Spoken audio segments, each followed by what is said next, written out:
Welcome guys to another video. We're going to be doing a dual reaction again. It's been a while since we've done Sir, this. I'm here with it's my friend again.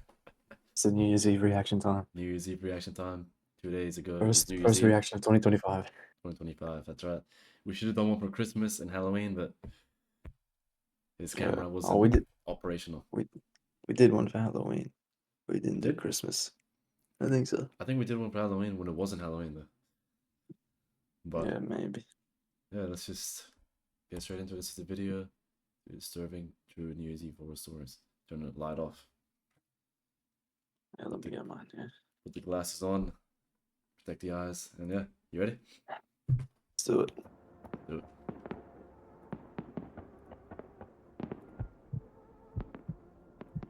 I see it on the iPad. There you go. This happened on New Year's Eve back in 2017. I'm from Ohio, just outside of Cleveland, and I was flying home after finishing up a semester at the University of Rochester. I had to stay at school a week after the semester ended for personal reasons, so I unfortunately spent Christmas relatively alone. The flight itself was fine, but I'd already been in a sour mood before I even boarded the plane. Bro. Miranda. I'm a big Browns fan, and as I was at the airport, the Browns lost their final game of the regular season to go 0-16, completely winless. And as a lifelong fan, it was a special kind of misery. I think we were the first team to go winless since like the 80s or something. To top it off, my flight was delayed, which ruined my family's plans for the night. Originally, It's we like were all the supposed default to drive to my American cousin's house. house together for I a know. New Year's Eve party and stay the night. That's sick, man. But because of the delay, my Look at parents that decided massive to leave garage, early, massive taking the main front door. car. Yeah. I was stuck driving the spare car alone. My mom Oh, tried to make it spare up to car me alone, by that's leaving not a good Vera, sign. our golden retriever, behind to keep me company. I wasn't thrilled about making the trip solo, but Vera was always good company. I figured I'd make the most of it. By the time my Uber dropped me off from the airport, it was creeping on 10 o'clock. I didn't even bother Not bad. unpacking. I just jammed all my stuff in the car, got Vera, locked up the house, and got on the road. The drive itself wasn't anything special, just miles Oh, of hell no, Ohio not. back roads winding through empty Yeah. fields and patches You of know when forest. they put like a rope There on wasn't the much snow on the road, grounds, and then you Yeah. just just a can't light see it. dusting, which was Yeah. nice since I Yeah. hated driving in the snow. It was pitch black dark though. The only light came from my headlights and the occasional Would you drive farmhouse on with its that? porch light glowing By faintly myself? in the distance. No. Yeah. Did you? About halfway into the trip, Vera started whining. At first, I thought she just wanted attention, but then she stood up, pacing so in he the loves driver's putting- seat. Nah, That's when that's I his realized dog. she needed That's to his go to dog. the Her dog, bathroom. her dog. I Oh, groaned, is it a girl? knowing there Yeah, wasn't much Miranda. else I could do but pull over. Bet. The next clearing I came across was small, barely enough space Wait, for hold the on. car, You said she loves. but He it would loves have to putting do. noise I effects. remember noting to Yeah, myself how like dark the it really knock, was out the there. dog whining. If not for the It's patches of white snow here and there, I probably wouldn't have been able to see It looks into like the the woods forest at we all. went to. The fuck? I jammed my Yeah, but hands in just my with pockets snow. and tried my best not Sure. to freeze to death. Vera didn't seem to care about the Vera, cold or that's the the dog. darkness. Vera. Classic golden retriever. I let her out, not even bothering to leash her. Let me guess, she ran away? She sniffed around the edge of the trees, taking her sweet time. She didn't wander far, just enough to do her business. And that's when I heard it. All of a sudden, a loud crashing sound echoed from somewhere in the woods. It wasn't just a branch breaking. It was heavier and deliberate, like someone or something was moving through the trees. I literally jumped from how loud it was. Imagine a grown man sprinting through the forest. That's genuinely what it sounded like. I scanned the darkness, squinting to make out anything, but it was too dark to see beyond the first few trees. Before I could react, Vera bolted directly into the woods. It was some worst nightmare type stuff. Great, I'm so telling the you. dog ran away. She disappeared into the trees, and I lost sight of her in mere seconds. I yelled her name over and over, but she didn't come back. Bro, what would you do, bro? At that point, my heart I was wouldn't racing, go for the and dog, it bro. started getting hard to breathe. As sad as that is, I The just cold want. didn't help matters. I couldn't leave her out there. That wasn't an option. Without thinking, I ran into the woods blindly, yelling for her to come back. What I would do is I I would didn't go want back to to the think car. about I'd what she just was sit in the chasing car after, until the dog so I came. just What? ran, letting the adrenaline Wait, hold on, take pause. over. Isn't The No, only You thing go, that aided you me go was back my to the car and just sit inside. Yeah, because I'll just be sitting in the driver's seat, and then if I see someone coming, I'll just hit the gas and I'm going. True. I'll just sit in the car, But remember, it's just pitch What? black. You're the only light. waiting for the dog. It's pitch black though. And then if I hear someone coming, I'm going. But what if they just slash the tires? Like just Then I'm sneak up. cooked. Nah, I would Then I'm just get in the cooked. car. To be honest, I'll try call the dog if he doesn't come. Like I'm leaving. I'll come back for her. Yeah. But then you're cooked, right? You just put advanced bitrate? Huh? No. Already? No way you did. Nah. You pay for YouTube Premium. There's no way. Alright, should we go? Wait, let's see. A dim phone Right, flash. you pay for it, of course. No fucking. It's a way. free trial, bro. It's a free trial. It's a free Advanced, trial, bro. advanced bitrate. Yeah, It's a okay. free trial. Let's continue. And the thin layer of snow on the ground. It was so dark, I was practically running into the trees. I kept running, No, praying I'd that's find her dumbest. before she caught up to whatever was in there. I would never just I ran run until my into lungs the woods, gave out bro. from the cold, forcing me to take a break. Especially if I can't see. After nearly falling over from exhaustion, I leaned up against a tree and felt myself about to break down. I honestly didn't know what to do. Let me guess, the dog was Then dead. finally, I Like, saw cut her. open? She was crouched low and shivering, walking slowly toward me. She was Her like tail was cut tucked open. tightly between her legs. I had never seen her like that before. I dropped to my knees and embraced her. Relief flooded through me. She pressed against me and I could feel her body trembling. Something had terrified her. That's when I snapped back to reality and realized how serious the situation was. We were still in the middle of the woods, and there was still something out there. I sprung up from my position and told Vera to follow me. This time she obeyed and stuck by my side like her life depended on it. We started back to the car, but I had no idea if I was going the right way. As if things weren't bad enough, I damn near jumped out of my skin when I heard crashing from behind me. I didn't think, I just started running. Vera darted ahead of me and I followed just her, be a moose, praying bro. I didn't trip. It moves. The crashing sound didn't stop this time. It seemed like it was following us. I can't even tell you how scared I was in that moment. I genuinely felt like I was going to die. By some miracle, Vera led me straight back to the car, and I practically threw her inside before slamming the door shut. As I was jumping in the driver's seat, I glanced back towards the woods, and my stomach dropped. You saw a man. There were 3 figures standing at the edge of the woods, watching us. I jammed the keys in the ignition and floored it out of there. I didn't stop, I didn't even slow down. I was still in shock. It wasn't until I'd driven a few miles that I noticed Vera was bleeding. I started panicking as I realized there was a cut just below her shoulder blade. Someone had stabbed her. I slammed on the brakes and ran around the car to the trunk. My mom always kept a first aid kit in every car, and for once, her insistence on being overly prepared paid off.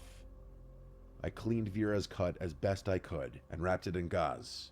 She whimpered, and I worried that I was hurting her, but I knew I was doing the right thing. For the first time since the whole sequence had started, I felt myself begin to relax. It was over. I tried not to think about it for the rest of the drive, but I was just so shell-shocked that something like that had happened to me. I ended up not telling my parents or relatives. I don't know why. It just felt like one of those things you keep to yourself. Would you tell your parents? When they see the dog, they're gonna see this massive cut on the dog. Would you tell your parents? Yes. Someone tried to kill you and you wouldn't say shit. What I'm about to tell you is something I still think about often, Was this Tristan? especially during this time of year. Yeah.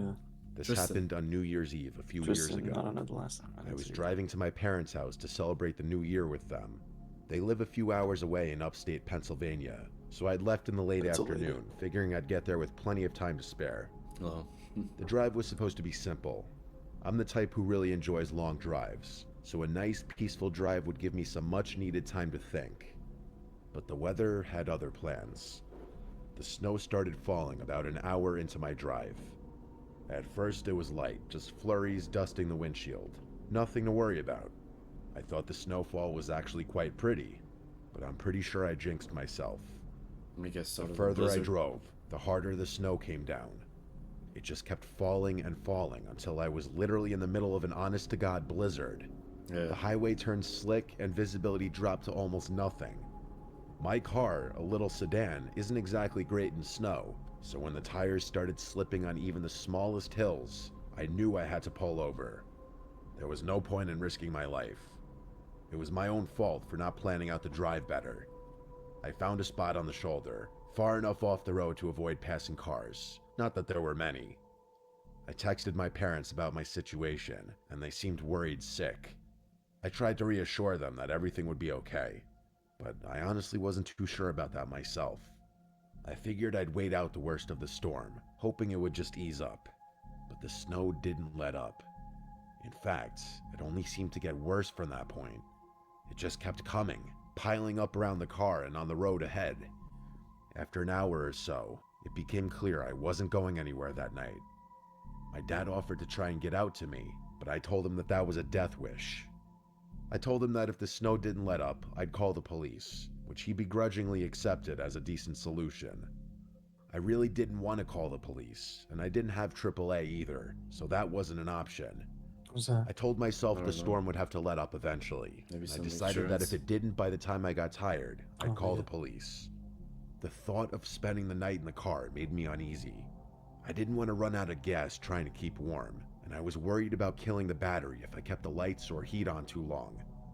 I sat there, turning the engine on and off every so often, Yeah, trying to no. conserve what I could. The wind howled outside. I was starting to feel the weight of the isolation when I looked at my rear view and saw headlights cutting through the storm from behind me. They ain't gonna help I you, literally dog. wanted to jump for joy. Right, Ollie? A snowplow pulled up beside me. I was saved.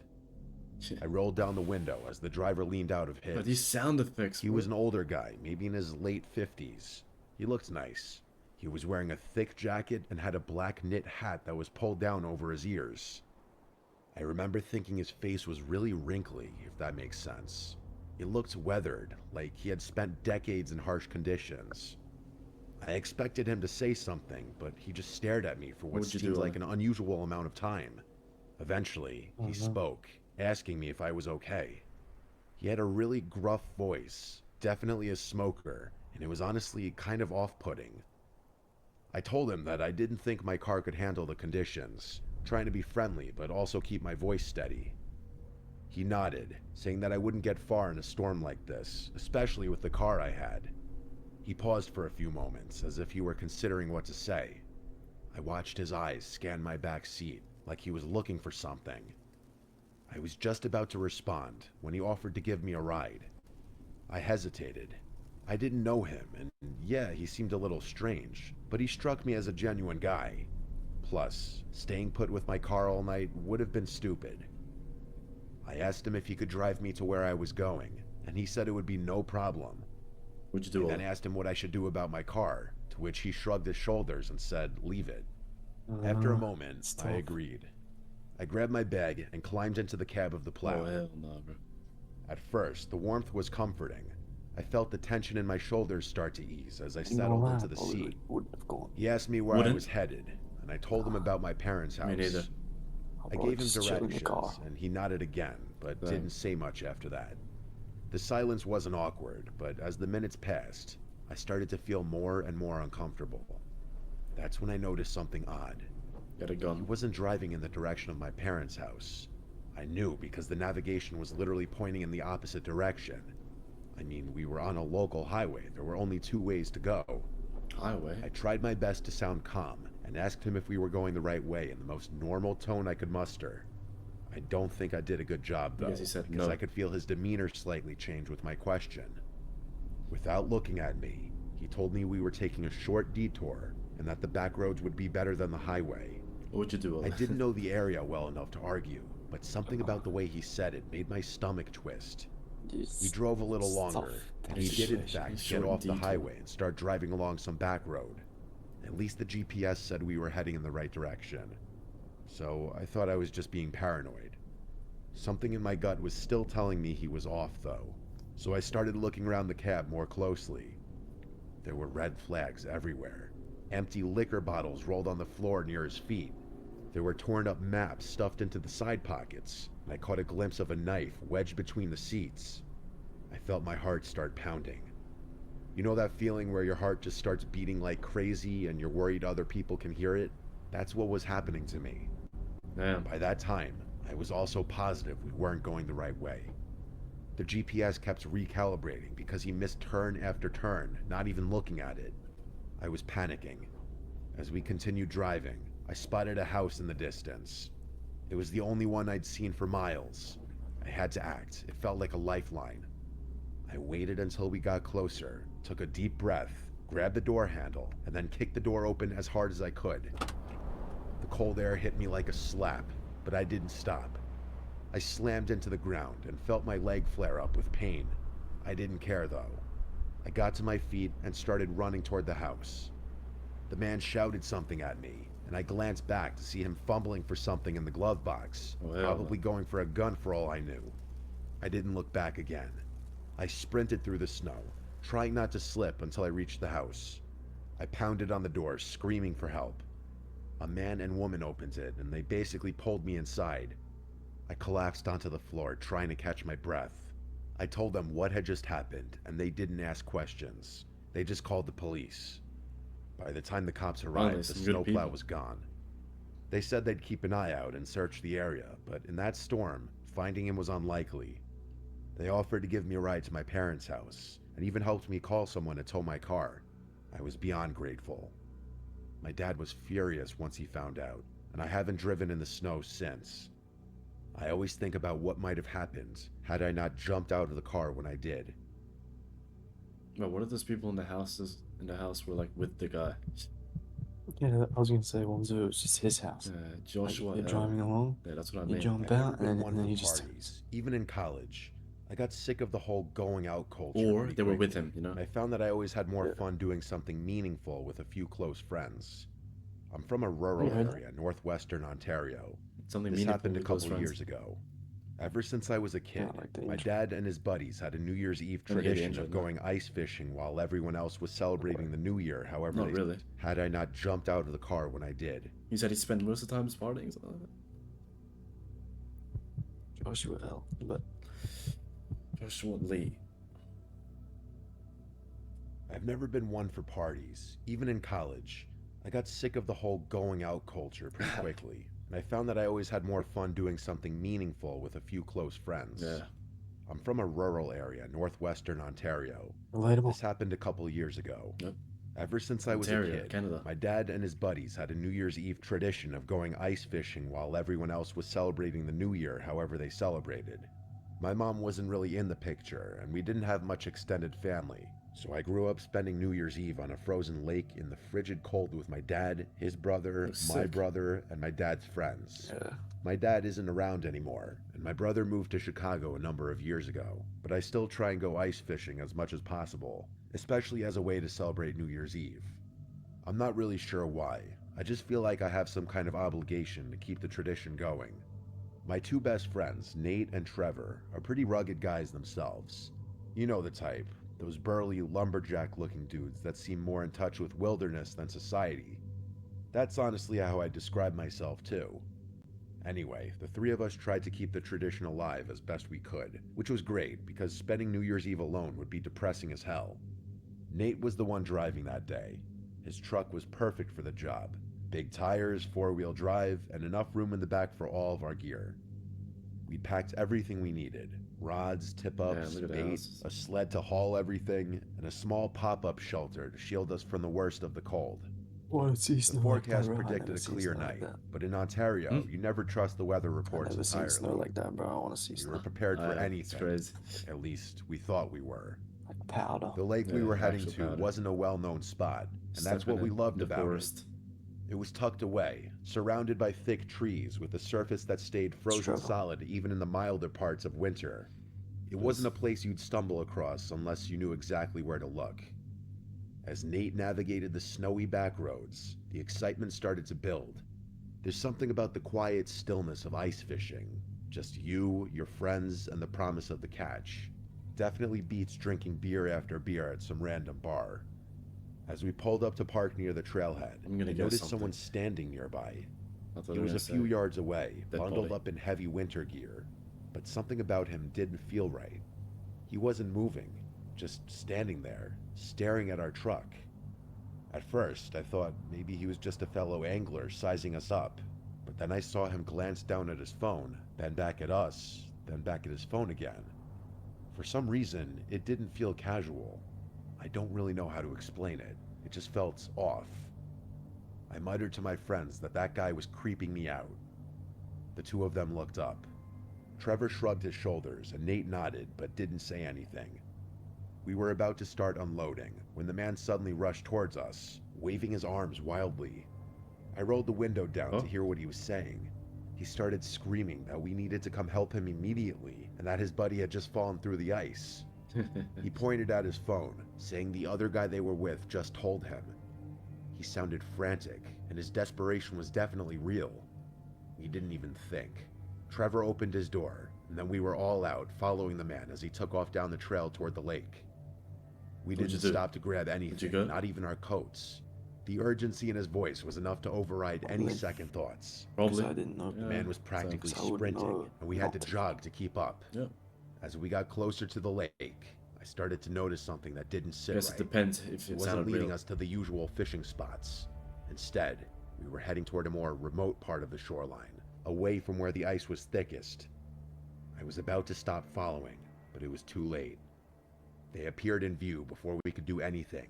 2 more men standing near the edge of the lake. They weren't dressed for fishing, and they weren't moving. They were just standing there, waiting. I glanced down at their hands. They were both armed. My blood ran cold.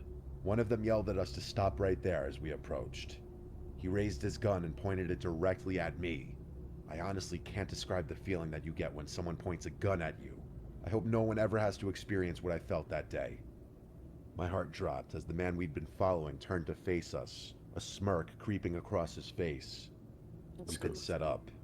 That's The good. second guy I mean, that's demanded cool. Nate's That's keys, fucked. along with everything we had on Cooked. our persons. Cooked. We didn't really have a choice. That's it. Good. These Cool. guys didn't seem Nah. like they were messing around. That's good. Nate reached into his pocket and tossed the truck keys to the man, and the 3 of us emptied our pockets. What else I can tried you do? to hang on to my phone, but one of the men told me Exactly. phones too. Nate said his was in the car, which they laughed about. I've never been more furious in my life. How could we have been so foolish? I clenched my fists, wishing those guys weren't armed. I would have taken all of them on. Within moments, they grabbed everything and walked us back up the path at gunpoint before one of the men sped off in Nate's car. The other 2 backed away into the woods, presumably to their own vehicle. I debated following them, but I figured that wouldn't be much help. We stood there for a moment, shivering, before Nate pulled out his phone. I knew he had lied about it being in the car. I honestly don't know what we would have done had he not thought quickly on his feet. Somehow, we still had service. I guess He they called called the each other on police, Snap. explaining everything as Snap map. calmly as he could. The dispatcher told us to stay put, and we Smart. huddled together for warmth as we waited for help to arrive. I was still so unbelievably angry. Nate was the worst, though. He kept kicking nearby trees and cursing at the top of his lungs. There was nothing Trevor or I could do to calm him down. The whole thing had happened so fast. I was honestly still processing it all. Why the hell would there be people out in the middle of nowhere on New Year's Eve of all days? Yeah, what the It fuck? didn't make any sense. I'll skip all the boring details. The cops took an official report and were gracious enough to drive us all back to Trevor's house, which was the closest. As you might expect, Nate's car was never located, and those people were never caught. No way. The 3 of us still can't believe what had happened. Trevor thinks we just stumbled into the wrong people at the wrong time, that they weren't planning on robbing us, but we just so happened to be the perfect targets. I think that's possible, but it still feels so unlikely. Who just springs a trap on some random people in the spur of the moment? But it also wouldn't make sense for them to be waiting for us at such a secluded spot. They Yeah, had that's no fucked. guarantee anyone would show up. I really have no idea what to make of this whole incident. That's pretty it all- cooked. Well, It is. Flight time. That's crazy, isn't it? We had that's pretty the cooked. Miranda one. That was the name, Miranda. Mm-hmm. We had the Joshua. And then what, Trevor? Something like that. Tristan. Joshua. Tristan. Joshua, Tristan, and Miranda. What do you think is the worst one of them? Probably the first one. What was the first one again? First one was the dog one. And what was the second one? Second one Oh, was... yes, there's the snow with the car. Oh, yeah, And the the weird weird guy. guy.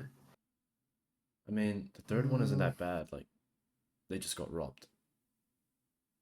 Yeah. They got robbed. mean, They could have been It worse. could have been worse. True, it could have been like some weirdo trying to like kidnap one of them. Uh, But the third one wasn't that bad. It's just they got robbed. That's what I said. What? Nobody Oh, questions the dog's wound. What? Someone commented. That's it. Oh, that's what I think too. Like they would have asked about the dog's cut. Oh, the family. Yeah. Didn't tell my relatives.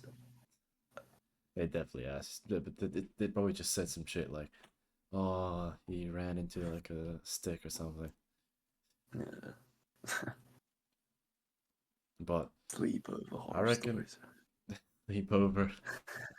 I reckon the first and the second were the scariest ones because Yeah. to be honest, you don't even know what the fuck they're gonna plan. They probably have some weird shit planned, right?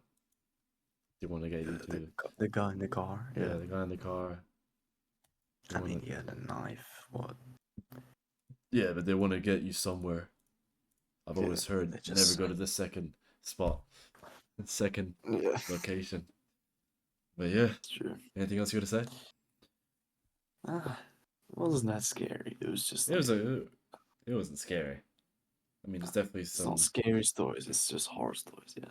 It's just Oh. real horror stories, like true stories. I guess you could say that. What did you rate it out of 10? I'd say like 7.5, 8. Yeah, I'll say 6. It was like 6.5. 7.5, 7 to 6 7.5. It was alright. It was alright. It's been better. It was The knocking one was the worst. With Oh yeah, 10, bro. yeah, That was cooked. That was cooked. It was. Alright, well, subscribe and leave a Until comment next down time. below. The next reaction. Till next time. See you guys then.